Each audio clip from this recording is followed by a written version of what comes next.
In this video, we break down OMP route advertisements in Cisco SD-WAN, explaining how WAN Edge routers communicate with vSmart controllers and how the best path selection process works.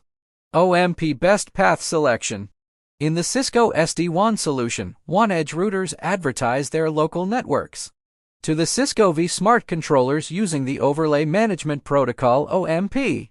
In a typical production deployment, most local networks are attached to 2 or more vEdge devices for redundancy, and most networks get advertised from multiple devices.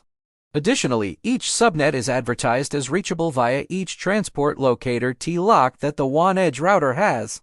If we look at the example shown in Figure 3, vEdge routers are connected to subnet 1.2.3.0.24. The first one advertises to the vSmart controller that 1.2.3.0.24 is reachable via TLOC T1, and also that subnet 1.2.3.0.24 is reachable via TLOC T2. In the same manner, the other two WAN Edge routers advertise that subnet 1.2.3.0.24 is reachable via TLOCs 345 and 6.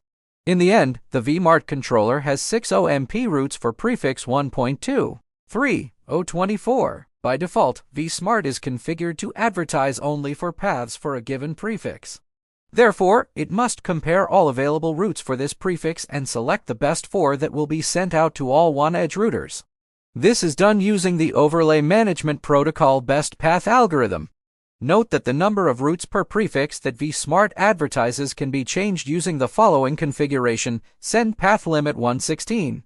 It is also possible to configure the controller to send backup paths using the following configuration: send backup paths.